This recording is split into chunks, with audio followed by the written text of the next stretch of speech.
Welcome to another episode of Expat Hoops. This week, we're joined by Jared Kimbrough, who went to college first at Salle and then to the University of Hartford. He's in his first season, but he's already got some stories to tell, and we're going to get into that with him. Jared, welcome to the pod. Appreciate it. Glad to be here. So, as alluded to off the top, you spent multiple years at LaSalle and then your last at the University of Hartford. Want to kind of get in with you first before we get to your career so far. At what point in time did you start thinking about, hey, playing after college professionally is a possibility for me? And more specifically, like what the overseas game and how that conversation kind of came about? Well, honestly, I think my high school coach brought it to my attention when I was maybe a junior or senior, and he just kept telling me every day, like, "Yo, man, you can make money in this. You can make a lot of money in this game." So, that's when I just took it serious. Then I started getting a lot of like college offers, and eventually end up going to LaSalle. Uh, but LaSalle is when I kind of had like doubts. I'm not gonna sit here and lie to you. Kind of had doubts about whether I could do it or not. Um, I don't know. Then something inside of me just the switch hit. It switched, and I was like, you know what, we ain't about to talk like that. We're just gonna do the work, do what we got to do, and we're gonna make it to the next level no matter what. So I know I had my family to sit there and motivate me, and honestly, that's what kept me going. Honestly, I want to make my family proud. I want to make them happy. I want to be able to eventually give back everything that they gave me. They sacrificed a lot, so that motivates me. Is like, I want to see them happy, and I want to make them happy and proud. So that's what motivates me. That's what makes me get up every single morning, work out, do what I got to do. Because I want to, at the end of the day, like I said, I want to see them happy. I want to see them in a better environment, better house, better everything. So that's So what. that's kind of interesting. A lot of our guests so far have either, had an idea, at some point.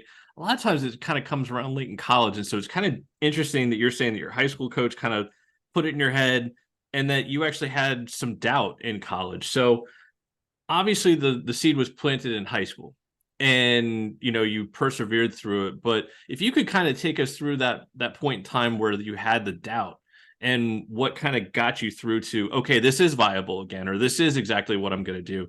What was it that kind of got you reignited towards the overseas game? Uh, so basically, my end goal is the NBA. So I'm working towards that. No matter what, I'm gonna get there. I promise you, I'm gonna get there. But uh, my grandfather, he kind of passed, not kind of, he passed away when I was uh the beginning of my freshman year, that summer going into college. So I already started off my college career kind of rough. That was a big loss for me. So um and also like I was struggling like basketball wise, like trying to adjust to playing college and seeing just like all these people are like better than me. So kind of like a mixture of everything like that. And eventually I just said, you know what, gotta stop feeling sorry for yourself. And I told myself my grandfather would not be happy with me right about now. So I got off that mopey, sad story type vibe, and I just said, I gotta put in the work. And I got my groove, I got my confidence, and I never let anybody take that away from me. So that's I really just reminded myself who I was and what I do this for, and it got me through it. I had a lot of supporters, but there was a lot of things out the side that also contributed. I don't really want to get into detail with it, but it was just a lot of things out the side that contributed to me even feeling low in that moment. So yeah, that's all I'm gonna say about that situation. And But that's yeah, I fine. reminded myself who I was. That's fine. And so, obviously, like you said, you did power through to it. And obviously, we know you've gotten overseas. But if you Mhm. could kind of take us through, all right, you've played your last game at the University of Hartford. you're looking for the next step, you're looking to become a professional. How did that come about, like in terms of, navigating, trying to find an agent and finding the one that's right for you? Because you got to try to find a first job, and as we're about to get into probably in a couple minutes, what happens if the first job goes wrong? And how do you regroup and find somebody that you trust like that? So what was your process like in terms of finding an agent and making sure that you're all right, this is going to happen for real now, and this is how I'm going to do it? Yeah. So I think a lot of agencies started to reach out to me after I graduated. So my first year at Hartford, everybody thought I was done, and then I ended up coming back. And it was two agents that really stuck out to me. And I checked the page out. They had a lot of guys that were playing overseas. They weren't that big of a company, but that's perfect for me. Just in case, they're not just in case, but just so they're not busy with everybody else and don't have time for me. I want to make sure they make time for me also. But those two companies, they stood out the most. And eventually, after I played that last game, I got in contact with them. I told them, like, yeah, let's set up a meeting. Let's see what everything is about. Let me learn more about your company. Who you sent over, everything, like what kind of connections you got. So, we sat down, we talked, and then I even got my parents involved. I was like, yo, like my parents got good judgment in people. So I got them involved, and basically we sat down with both agents, and we all came to an agreement that the agency I have now was the best one. And I stuck with it. It was, it's kind of scary, like even like trying to like, go like through that process, because you don't know if somebody's here to just for their own interest or for your interest truly. So I felt that he was genuine, and I was like, all right, I'm gonna trust you, and we just took off there. He got me my first job over in Macedonia, and I played there. I was there for about like 3 months. And yeah, we just hit the ground. He's to this day, I feel like he still has my best interests at heart. So I don't really have to judge his character or anything like that. But he's been a great agent. I recommend him to anybody who is looking for an agent or anything like that. Thanks to SeatGeek for sponsoring Expat Hoops. We recently became a brand ambassador for them. SeatGeek is a ticket app that takes the confusion out of buying tickets. They offer a 0 to 10 score on each ticket to know if you're getting a good or a bad deal. Green means good, red means bad. You get the idea. It's a really easy way to get tickets to events. Plus, our viewers get $20 off their first ticket purchase with the Expat Hoops code. Click the link in the description to download the app. Remember the code Expat Hoops, EXPATHOOPS, all one word, to save yourself $20 off your first ticket purchase with SeatGeek. And we're going to be kind of coming back a little bit in a moment in terms of what the process is like now that he's kind of needed again to, help connect the dots. But let's go to the Macedonia aspect first. As you alluded to, you had about 3 months in. This is a really great time to plug your podcast where you've gone in. I think there's at least 7 episodes, maybe an 8th somewhere out there now. But as we're recording this, there's a number of them. It's the international podcast. It's on Spotify. Check it out. But that's part of the reason why I know what's going on is you're in North Macedonia. Where were you playing and what team? And take us through kind of some of the stuff that you've gotten into on your podcast in regards to what's happened so far. So you want me to tell it all? As much as you want to tell. all right, fine. And this is a really good point to say that on your podcast you've really dug down on a deeper level, and so there's a lot that you can get into, and that's where you probably should listen to some of this. But some of the stuff that you ran into was your pay issues and in the interaction with the coach, and that's something unfortunately we hear a decent amount of on this podcast. But take us through what it was like for you. Well, in the beginning, well, first of all, let me start off where I was. I was in Ohrid, Macedonia, as I said previously. I don't even know the team name. I think it was GKK Ohrid. I think. Don't quote me on it, but I think it is. Um, so I was there. It's right by the lake. It's honestly, it's a really small town, but it's more of a vacation town. So you shouldn't be there more than a week. It's really nothing much to do besides go visit the lake. And if you do, there's a bunch of like boats out there that will take you around the lake. I think they even stopped to Albania if you really wanted to, since Albania is right across the lake. And some people say it's really beautiful there. Uh, Sadly, I didn't get a chance to visit, but it's okay. Maybe one day I'll go to Albania and I was check gonna it out. say maybe one day. Yep. But yeah, it's a nice vacation town, I would say. But outside of that, like living there is a little different, especially if you're not really from there. Um, as I spoke in my podcast, it's kind of like, it's kind of hard trying to live there and try to get adjusted to their customs and stuff like that. Only because like I said in my podcast, me and my girlfriend was there. She wasn't there the full time. I was there for maybe 3 months before she came. So I was there from August and I just left in the very like middle of October. Nah. Let's say it's November, right? Yeah. So Yep. probably like the end of October. And she was there for about 3 weeks. So the start of I think she got there October 8th. So we was there until she was there for 3 weeks. So like I was saying, the people there, they often stare a lot, especially if you're not from Macedonia or anything like that, because what I heard, like my teammates would sit there and say, like, yeah, like the people in Ohrid think that, you know, that's the only people out there in the world. And I wasn't shocked by it because like they'll look at us and sit there and laugh at us. They'll just be in mid conversation, they'll see us and then just stop talking completely. And like some people will be just so happy to say hi and then turn around and start laughing and then keep staring at us. I was like, that's weird.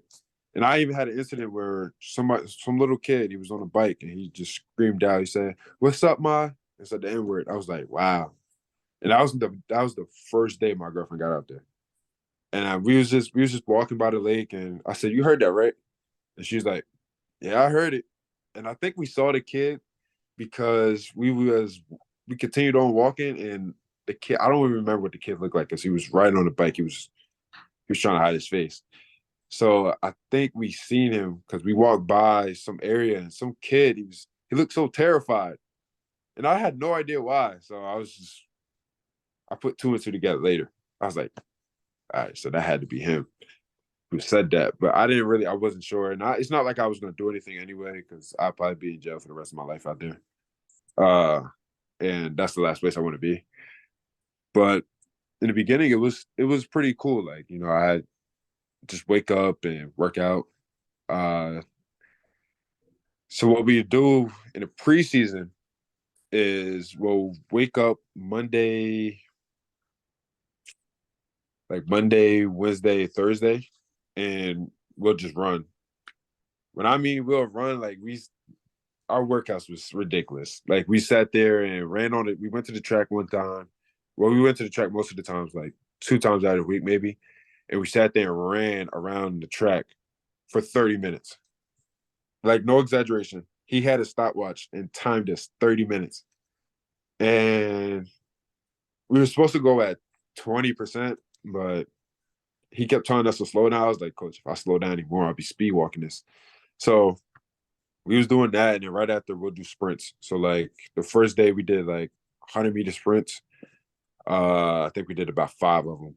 But the rest of the days we did 60-meter sprints at full speed. We did 10 of them. I was like, man, this is killing. We did that for a good month and a half uh, until we started playing our friendlies, and we only lifted 1 week, 1 week in the preseason. That was the last week of preseason, and we never lifted again. I was like, bro, what's going on? Why even have us lift if we're just gonna do it like just for that 1 week? It was kind of pointless in my opinion, but it is what it is. And then we move on to our friendlies. We lost every friendly game by 13, oddly enough, every single one of them. And then we play our first game. It was September 30th, my mom's birthday. And I'm so sorry she had to watch that. We was up the whole entire game. We led the game for about 30 minutes. They never took the lead until the fourth quarter. And our team, mind you, our team's defense, that's not even my team. The team's defense was so terrible. It was so terrible. So at the end of the game, they figured out how to beat us. So they'll just sit there, isolate us. There's never any help. I don't know why, but there was no help whatsoever. And they'll just go at one person, get to the rim, and won. And they kept doing that for the rest of the game, and it worked. They won on the game. And I was just like, wow, this is terrible. Like, there's no pride on defense whatsoever. There's no help. And mind you, I'm not playing the five, so we have somebody else playing the five. So I was guarding a guard. So I couldn't. It's not like I could have helped. If I had left to go help, my man would have got a wide open three. So I couldn't even help. So I'm just sitting here like, bro. I asked the other big man. I said, bro, you gonna help him? He didn't really understand me. Like, so I was like, there's no point in even trying to communicate with him. So I was like, whatever, bro. If we lose this, that's on y'all. And then after every loss, the locker room's energy was just terrible. It was bad. Like nobody was paying attention to the coach while he was talking. And you know how it is in the States, that's a sign of respect. Not even respect towards the coach, but respect to the team, as a whole. Because It's the there's people in general too. I know where you're going. This is basically yeah, everybody's on their phone. And yeah. yeah, that's one of the things that I thought that was interesting in your podcast to listen to that. Yeah, certainly something that is notable for sure. Yeah, it was weird. So there's some people on their phones. One of the other American, he had to tell them yo, y'all, get off y'all phones. Coach is trying to speak, and he already been out in Albania for years. So this is his second year, and he's knows what the locker room looks like. And on his last team, the coach didn't play that. Everybody was paying attention, looking at the coach in his eyes while he's talking, all that. So there's he's not used to that, and I wasn't used to that. So I'm already looking at the coach in his eyes, while he's talking, even though he didn't really know what to say. I was I was still looking, listening. But I just thought that was extremely disrespectful. I have an interesting question for you that I don't know if you guys really got into this on your podcast. Obviously, you're talking about the other American on your team. You're there. What was the Mm-hmm. composition of your team like in terms of the local players? Did they have other jobs? Is this something that, they kind of did sort of part time? And that's maybe one of the reasons, if I'm speculating, why they kind of are I'm not going to take this like a professional, basically. Yeah, that's a great question.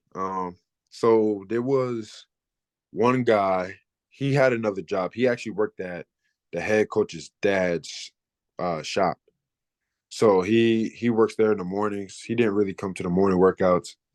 Um, but he didn't really play that one. I think he only played 2 games and got hurt. He hurt his knee. Um, and then it was a 40-year-old, the old man who I talked about in the podcast. He actually has a couple jobs. He owns a travel agency and he owns a bar. So he's doing those two things, and he's a busy man. Sometimes he won't come to practice because he's tired. He's doing all this other stuff, and I respect that. It is what it is. Hey, as a now a 40-year-old man, I can say I'm tired and I probably don't work nearly as hard as him. So, but that's neither here nor there. But other than that, it was nah.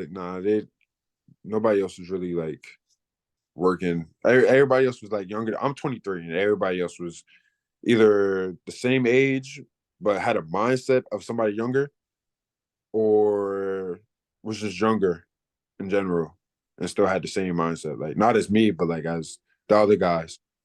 Um, and that's something else that bothers me a lot is the difference in basketball skill and knowledge between us, the Americans, and them. So it was only two. It was only two Americans, me and my friend Brian. That's the only one. That's the only two Americans we had, and the rest were all locals. They're all from the country. These guys have been playing together for years. And actually, this was the team that actually won the second league last year. Their second league is just nothing but Macedonians. So they won their championship last year, and uh, the coach brought back the whole team apparently, and just added me and Bryant. He should have added one more American because it was pretty hard. It was so hard with just playing with two Americans. It was really hard. And the first team that we played, they had no Americans and they beat us. So you can imagine like how hard it was for us. So it's like, I don't know. And if you listen to the podcast, uh, I talk about how I don't know if I mentioned this in the podcast, but I talked about how I got into it with the head coach the first time. And this is what he told me about everything. So I'm not gonna tell you the whole argument. I'm gonna tell you just like part of it. If you want to hear the whole thing, just go on my podcast. But basically, I told him about the respect that goes on in the locker room. I said nobody on the team respects you, but you're willing to make an example out of me, basically. And I had done nothing wrong. I give you nothing but respect since I've been here. And I said that's not fair. And he just brings up how we got to work on that as a team. We got to start somewhere. And mind you, we already played one game. We already played one game. We already went through the whole preseason and played one game already. And I said, but you should have been demanding respect from day one. You're the head coach. Like whatever you say, whatever you do, we follow. Like you're the head coach. But he basically said, you know, we like not even the respect level. He's talking about like now we continue our conversation. He's talking about like the skill level between us and them. And he told us basically that we're all the way up here and they're down here, right? And he told us that we have to go from up here down there to their level and then go up together. I said, what? I was so lost. I'm like, what are you saying to me right now? Like, I'm so confused. That makes no sense. But it is what it is. And I said, bro, that don't even make sense. It kind of left the conversation how it was, and I left. And I don't know. I think I think that's what sticks with me the most and what pisses me off the most about the whole thing. So In our house, when we use a VPN, we are sure to use NordVPN. NordVPN secures up to 6 devices and is compatible with Windows, macOS, Linux, Android, iOS, and even your Wi-Fi router. Plus, it's no risk to your wallet. Head over to their website for pricing or contact customer support 24/7. And remember, your purchase is always safe with Nord's 30-day money-back guarantee. Click the link in the video description to use our code and make sure you're secure with NordVPN. We have merch. Head over to the Expat Hoop store where you'll find t-shirts, hoodies, masks, coffee mugs, pint glasses, and more. It's one of many ways you can show support for the podcast, so head over there and pick up some merch. That link below is in the video description, or you can head over to our website, expathoops.com, and click merch. We offer a couple of different Expat Hoops logos, and we have men's, women's, and kids sizes, so you can get something for everyone. But it's good mutual agreement to part ways. I think that I know that your money had been late, which was another issue that's kind of going on in the background, which you do detail in your podcast. So take us through kind of what it was like in the moment, and in terms of going back and forth with your agent, because this is a fairly common thing overseas where money can be late. How do you approach that? Do you go to practice, that sort of thing? What are the conversations like with your agent? What was that kind of like, in addition to kind of everything else that was going on? Basically, I really wasn't talking to my agent at that time about the whole situation. I know that we've been to the bank, the bank messed something up on the account. So they said that the money would be there on Monday. So we got paid on the 25th. And I think that day was like Friday. He said that the president of the club, he was like, yeah, don't worry. We got your money. We sent your money in already. Your money should be there Monday. So Monday comes, we're waiting around. It's like, all right, we went to the bank. They said there's still no money in there. So the president just, we just keep going back and forth with the president. I told my agent, I was like, yeah, they didn't pay us yet. He said, give them some time. I'm gonna check up on them, see what's going on. And he just said, yeah, there's something with the bank and there's wrong information on there. But like every day we even asked them about the money, like the president and everything, it was something different every day. So it was like, yeah, we sent you the money. Yeah, it takes a couple of days for it to come in. Yeah, the bank, there's an issue with the bank. Oh, this is a whole bunch of excuses. So, one day we just said, you know what? We're not gonna go to practice. Like it's been 2 weeks and we know like, it's normal for them to be late, but like, we still, we're doing a lot for like, kind of bad pay. So we were kind of pissed. We was like, yo, bro, we're doing a lot. Like what really pissed us off is that everybody else got paid already. That is what pissed us off. So we found out everybody else got paid. We was like, When man, you we say ain't going to everybody practice. else, you're talking about everybody else except for the Americans? Yes, everybody but the Americans. So that's when we was like, bro, we're not doing this. What a We're huge not gonna go to coincidence. practice. So we didn't go to practice one day. The coach called. We didn't call the coach either. We didn't say nothing. But the coach called us at the practice. He was like, "Yeah, why didn't you tell us? Why didn't you tell me like y'all wasn't going to practice? Like I completely understand. I would be mad too if I didn't get my money. So like I completely understand why you didn't go to practice." He said, "But the only thing I would like is for you to call me and tell me about it. That you're not going to go to practice because of that." He said, I'm very understanding. So as a coach, I at least demand that kind of respect. I was just like, all right, you're right. My bad. I apologize. And then we ended up going to the practice the next day. No, we didn't go to the practice. Uh, so we missed 2 days of practice, and then we go to the practice after that because we didn't want to lose the feel for the ball. But he was about to play another game, so it was like, you might as well show up. So we show up. He asked us, "Did y'all get paid?" We was like, "Nah." He looked like he was really pissed off and frustrated that we still didn't get our money. So I was like, "All right, maybe he actually cares a little bit." And after that, we go through practice, and that's when in my podcast I talk about how he tried to make an example out of me. Like I had a bad mental day, guys, and I was already like frustrated. We didn't get our money. I want to at this point. I want to go home. So it's like I'm dealing with a lot. So I was like, man, I don't even want to be here for real. Like our team is just terrible. So it's just like, man, this sucks. So like, I didn't really want to practice at all, and you could just feel the energy in the gym. Like it was such a negative feel like to the gym. Like nobody was talking to each other. It was kind of like selfish basketball. So it was really bad energy just to even be in there. But the coach singled me out after that. Like after that whole practice, said, you know, Jared. He said, "Listen, I'm saying this for the team, but I'm saying this to Jared." But he told me basically that I need to change and that they're not supposed to change to me. I'm supposed to change to them. And if I don't, then there's gonna be some serious consequences. And that's when we got into that big argument about,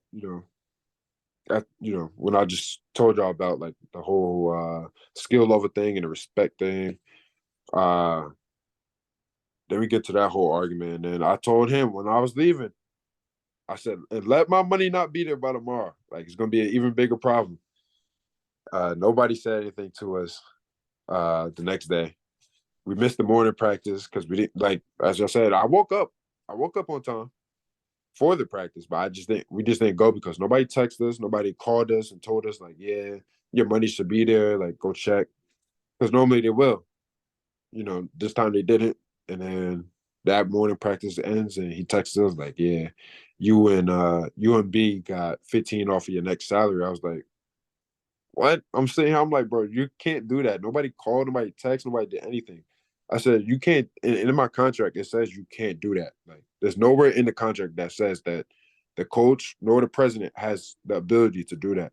And if they really wanted that to happen, then they would have put that in the contract. but it's nowhere in the contract in which they could do that. So I'm sitting here, talk to my agent, and I told him what he said. He was like, "Yeah, technically they could do that because that's basically not showing up to work." I said, "But you know, they didn't say nothing the last time we didn't go. So what's going on here?" Um, and then my other friend, he called his agent and told him about the whole situation. He said they're gonna take what out of your next salary? And he was like, "Yeah, they're gonna take 15%." He was like, "Nah, if they even think about touching your money, that money's going right back in your account. Trust me, they're not taking 15 out of your account." They said they can't do that. And I'm like, "That's your agent?" He was like, "Yeah, that's my agent." I said, "He fighting for you pretty hard. Hold on." And I'm sitting here, I'm looking at my agent. I'm like, he over here on their side agreeing, like, yeah, they could do that. I'm like, oh, okay, all right. So I tried to get my agent to fight for it, but he was just kind of nonchalant about it. He was just like, all right, they could do that. And I guess they could. I don't know. Still to this day, I'm not 100% sure, but I'm pretty sure if they really are supposed to do that and can do that, it'll be within the contract. But I talked to a bunch of different agencies about it, and I asked them about I told them the whole situation, and they was basically like, yeah, they can't do that unless it's written in the contract. So I don't know if I'm bugging or if he's bugging. So I just said, it is what it is. I'm not even gonna mess with it. But it's one of those things that you guys have now since agreed to part and go separate ways, and there's things potentially in the works. And so, without getting specific on what that's going to be, what's the conversation like, kind of in the background, trying to get you to the next step? It's actually crazy because you just texted me. He sent me a voice message. I got to listen to it when I get out of here. So, but yeah, I just, I told him what happened, and I explained to him the situation I was in. And basically his reaction was, all right, said, all right, it's fine. We'll get you another team. He said it'd probably be a little hard to get the team right away, but yeah, but get you on the team in like December, January, where like that break is. So I was like, all right, I just get to go home, hit the reset button because I was honestly, I was pissed off. And I want to tell y'all the story, honestly. But even if I don't have time to tell you the story, like this, you can just listen to it on my podcast. It's like 30 minutes long, I promise you, but it's like very entertaining. Like you'll hear everything that went on. Like everything I had to deal with, everything I put up with, tolerated, everything. So if y'all want to listen to it, y'all can. It's on my Instagram and on my Twitter too. There's links to it on my Twitter. And your profile's there for the people that can follow you. Yeah. So I was so pissed that I was like, man, I'm kind of glad like I'm going home. And once they told me initially, I was like, in my head, I'm like, thank the Lord, today's the day. So I was kind of like happy. It's like I was kind of happy, but I was kind of mad because of what they was trying to label me as. So I think I was really mad about how they was labeling me and saying I had a bad character because I honestly don't. I'm really the easiest person to deal with if you know how to. But even that, like, I'm still a reasonable person. I'm respectable, and I respect people. I'm not a bad kid. I don't have a bad character, but they labeled me as a bad character, and I was just like, man, y'all are. In my head, I'm like, man, these people are a bunch of jokes. So I was so glad when they said, yeah, you go home, and I talked to my agent after that. He was just like, yeah, it's gonna be kind of hard. So I went home. I was like, all right, it's time to relax. And as soon as I say that, he texted me. He's like, yeah, well, we got you a team. So I'm like, oh, really now? I said, okay. He said, they're really interested in you. Team out in the Middle East. I was like, okay, cool. He said they're offering you max for a rookie. I said, okay, that's pretty nice. So I didn't really hesitate. I was like, all right, I'll do it. And right now I'm just waiting on a contract to even go over there. I don't really want to tell anybody like exactly where I'm going until I see the contract and contract signed. And we'll have to have you back at some point as well when things have settled down a little bit, but obviously you've had quite the eventful start. We certainly are wishing good things for you. Thank you so much for your time. We're going to get into some little extra segments with you, but this will be the end of our regular podcast. And just a reminder again to go check out his podcast on Spotify, the International Podcast. He's got about 7 episodes out right now. You'll want to take a listen, especially to what he's alluding to with some of the last episodes. So go take a listen there. Jared, thanks again for joining us on Expat Hoops. I appreciate it. Thank you. Hello, and thanks for watching. Be sure to give the video a like, and you can watch more videos over here. You can also click subscribe over here, so you're notified when we have new content here on Expat Hoops.